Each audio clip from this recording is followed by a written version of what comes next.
এই যে আবার চলে এসেছি নতুন একটা ইনস্টলেশন নিয়ে। আজকে ইনস্টলেশনে এসেছিলাম হলো শিমরালি। দেখুন শিমরালি কীভাবে ইনস্টলেশনটা করলাম। এখানে একটুখানি রিস্কি ছিল ইনস্টলেশনটা। আর এই যে ইনডোরটা দেখিয়ে দিলাম, আর বসাবে কোথাও সেটা দেখিয়ে দিয়েছি আপনাদের প্রথমেই। আর এই যে এখানে ঠিক এই জায়গাটা আউটডোরটা বসবে। আর এই যে আঁচটা রয়েছে পুরোটা ঠিক এই জায়গাটার থেকে হবে। আর এই আঁচটার জন্য আমি ওখানে নামতে পারছি না, যার জন্য আমাকে একটু মানে কষ্টে মষ্টেই মেশিনটা তুলতে হবে। সো দেখতে থাকুন। এই যে প্লেটটা বসিয়ে দিয়েছি, ফুটোটাও করা হয়ে গেছে। এই বাড়িতে ভোল্টেজটা এতটাই কম ছিল, ফুটোটা করতে প্রচণ্ড খাটনি হয়ে গেছে। যাই হোক, এই যে আউটডোরে চলে এসেছি, আউটডোর স্ট্যান্ডটা লাগাচ্ছি। এই আউটডোর স্ট্যান্ডটা লাগানোর পর আউটডোরটা বসিয়ে দেবো।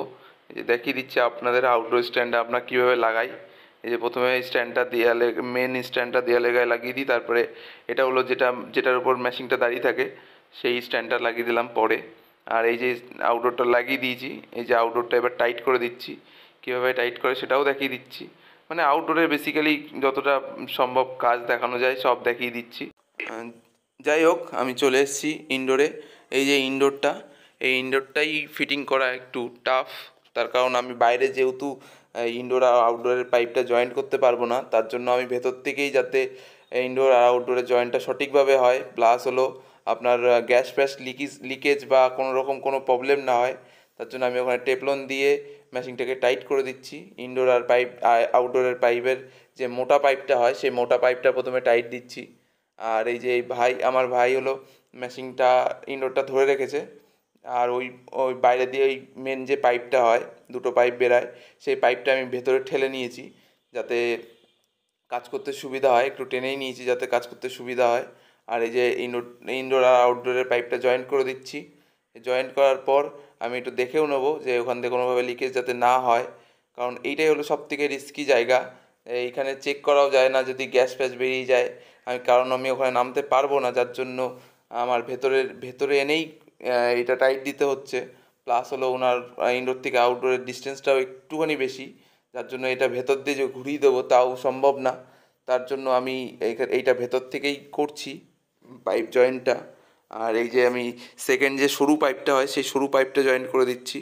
এটাতেও টেপলন লাগিয়ে দিয়েছি, টেপলন লাগিয়ে যাতে কোনো রকম কোনো লিকেজ না হয়, কারণ লিকেজ হলে মেশিনটা কোনো রকম ঠান্ডা করবে না বা কোনো রকম কোনো ওয়ার্কিং করবে না, মেশিনে এরার দিতে পারে বা মেশিনে কোনো ঠান্ডা কুলিং বা কোনো রকম কোনো প্রবলেম হতে পারে। যাই হোক, আমি কাস্টমারকে দিয়ে ধরিয়েছিলাম ক্যামেরাটা, কাস্টমার অনেক হেল্প করেছে আমাদের। যাই হোক, আমি র্যাপিংটা করে দিচ্ছি একবারে, যাতে আমি ওখানে না নামতে পারবো না, তার জন্যেই আমি র্যাপিং প্লাস হলো যাতে গ্যাস লিকেজ না হয়, প্লাস টাইটটা ভালো করে দিতে হবে বা টাইটটা ভালো করে দিয়েছি। সব কিছু ইনসিকিওর করার পরেই আমি র্যাপিং টেপটা দিয়ে দিচ্ছি। র্যাপিং টেপটা দিয়ে আমি তারপরে ওই জলের পাইপ ওই নীল কালারের যে পাইপটা দেখতে পাচ্ছেন ওটা জলের পাইপ, ওই একই ফুটো দিয়ে একবারে ঠেলে দেবো, কারণ ওই জায়গাটা নামা সম্ভব না বা নামতে পারবো না। যাই হোক, এবার এই যে আমার র্যাপিং করাটা প্রায় শেষ হয়ে গেল। এবার হলো আমি এই তার ইনডোর আর আউটডোরের যে তারটা জয়েন্ট হয় সেই তারটাও নিয়ে নিচ্ছি। এবার তারটা নিয়ে নেওয়ার পরে এই যে আমি পাইপটা ঠেলে দিচ্ছি, এটা হলো জলের পাইপ, তার, কপার পাইপ সব একসাথে দিয়ে এভাবে ঠেলা হবে। আর এই যে আমার ভাইয়ের একটু কষ্টই হয়ে যাচ্ছে, এইভাবে ধরে রাখতে একটু কষ্টই হয়। আমিও যখন মানে শিখছিলাম প্রথম আমিও এইভাবে ধরে রাখতাম, আমি জানি কতটা কষ্ট হয় এইভাবে ধরে রাখতে। যাই হোক, প্রথম ধরে রাখতেই হবে, কারণ এই জায়গাটা একটু রিস্কি কাজ। কোনো টেকনিশিয়ানই চাবে না যে তার লিকেজটা হয়ে যাক বা তার মেশিনে লিকেজ হয়ে যাক, তার পার্টিয়া তাকে কোনো কথা শোনাক বা পরে ফোন করে বলুক যে আপনি যে ইনস্টলেশনটা করেছেন সেই ইনস্টলেশনটা ভুল হয়েছে। এটা কোনো টেকনিশিয়ানই চায় না।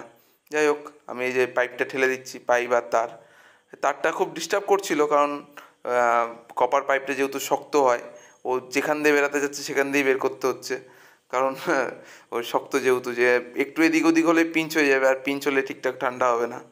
যাই হোক, আমি ঠেলে দিয়েছি দেখুন পুরোটাই, আর একটু বাকি আছে। আর এই যে পুরো একদম মিশিয়ে দিল। এই যে আমি ভাইকে বললাম যে তুই ইনডোরটা লাগা, ও বললো ওই লাগাচ্ছে। এবার ও কিছুতেই লাগাতে পারছে না, আমি বলে দিচ্ছি দূর থেকে দাঁড়িয়ে দাঁড়িয়ে দেখছি ওর কাজটা, কিন্তু ও কিছুতেই লাগাতে পারছে না। ও বলছে লেগে গেছে, কিন্তু আমি বুঝতে পারছি কিন্তু লাগেনি। এই যে আমি ওদের হাত থেকে নিয়ে লকটা খুলে এই যে ফাইনাল লকটা করলাম। এটা হলো একটুখানি লক সিস্টেম থাকে, এইভাবে যাতে মেশিনটা পড়ে না যায় বা মেশিনটার কোনো রকম ক্ষয়ক্ষতি না হয়। তার জন্য প্রথমে প্লেটটা লাগানো হয়, তারপরে আপনার মেশিনটা লাগানো হয়। এই যে মেশিনটা লাগানো কমপ্লিট, ইনডোরটা বা ঘরের ভেতরের কাজ পুরোপুরি রেডি। আর এই যে চলে এসেছি ফাইনালি বাইরে। বাইরে এসে আমি পাইপ জয়েন্টও করে দিয়েছি, প্লাস হলো মেশিন আপনারা দেখিয়ে দিয়েছি যে আউটডোর বসিয়ে দিয়েছিলাম, এবার পাইপটাও জয়েন করে দিয়েছি। আর এই যে ভ্যাকুমে বসিয়ে দিয়েছি। আর এই যে পাইপ লাইনটাও দেখিয়ে দিই আপনাদের। এই যে পাইপ লাইনটা একটু ডাউন করে দিয়েছি যাতে ওনাদের ঘরে জল না যায়, কারণ ওখানে যে আমি হোয়াইট সিমেন্ট মারতে পারছি না। আমি ওই লাঠি ফাটি দিয়ে ওই পাইপটা একটু নিচের দিকে করে দিয়েছি। এটাও করা একটু রিস্কি হয়, তবুও করে দিতে হয়। যাই হোক, এই যে মেশিনটা চালিয়ে দিয়েছি। মেশিনটা একদম চিল ঠান্ডা হাওয়া দিচ্ছে, কোনো রকম কোনো মেশিনে প্রবলেম নেই। গ্যাস লিকেজের যেই ব্যাপারটা সেটাও একদম নেই, এটা শিওর। আমি দেখেই নিয়েছি যার জন্য। আর এই যে আরেকবার আপনাদের পাইপ লাইনটা দেখিয়ে দিই। এই যে একদম গা ঘেঁষিয়ে যতদূর আমার হাত গেছে আমি ততদূর সুন্দর করে নেওয়ার চেষ্টা করেছি। আর পাইপ লাইনটা এই ভেতরে ঢুকে গেছে, আর ওই যে জলের পাইপ লাইন, আর এই যে তার এসছে। তার আসার পর এই যে আউটডোর লেগে গেছে, আউটডোরটা একদম চিল ঠান্ডা হাওয়া দিচ্ছে। যাই হোক, thank you for watching my video.